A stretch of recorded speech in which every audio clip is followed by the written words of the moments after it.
Hey everyone, this is FrostGuard Cybersecurity. Today we're diving into the recent updates to the OSCP certification. If you're thinking about taking it or are making a decision on whether or not to recertify, this video should enable you to make an informed decision. They have added this plus sign to the name, but what are the actual changes? The big question is, of course, whether the certification is still worth it, so let's get into it.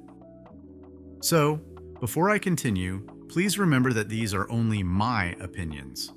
For a more complete view on the topic, search for other people's opinions as well. For me personally, and probably for a lot of other people as well, getting the OSCP certification was a big milestone early on in my career.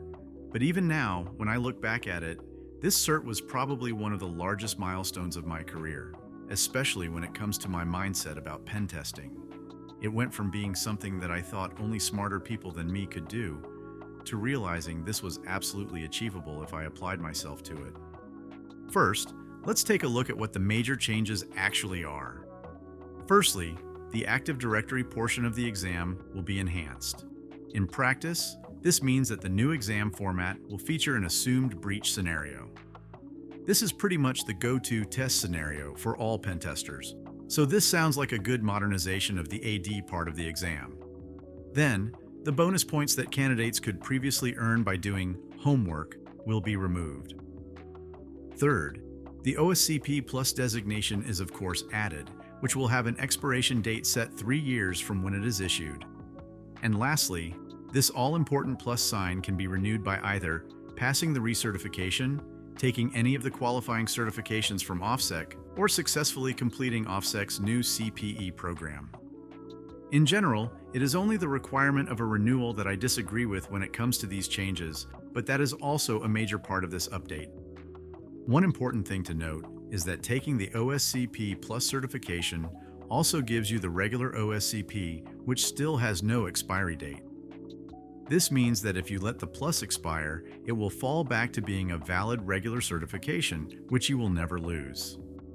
This is of course a positive point, as even if you choose not to recertify, you will still have a valid certification to show for. To maintain your OSCP Plus, you'll need to retake the exam every 3 years, with a recertification fee of $799. The OSCP course and cert bundle pricing remain unchanged, but expect those to increase yearly as they have done for a few years already. Comparing OSCP Plus with other popular certs like GCIH or CRTP, we see that OSCP Plus is now positioned as a mid-priced certification. But here's the problem. The recertification fee is hilariously steep, almost double that of the GCIH renewal. So, is it worth it? In my opinion, the answer is no. But my main reason for this has little to do with the price.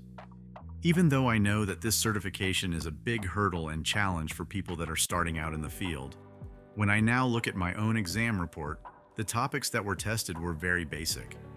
To me, it does not make sense to recertify for an entry-level exam, when I have much more advanced certifications, like the Pen 300, which is a way better proof of an advanced level.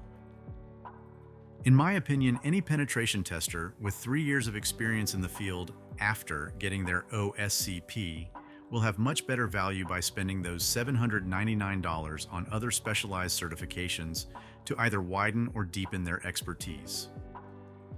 While the pricing is not outrageous, and it is very nice that you still keep your OSCP certification forever, this update seems like a strange decision from Offsec. It seems to me like they are trying to leverage the high standing of the OSCP to the fullest, which could end badly when so many competitors are trying to deliver quality certifications to the same target audience. That's a quick rundown of the OSCP Plus updates. Let me know what you think in the comments below, and don't forget to like and subscribe for more cybersecurity content.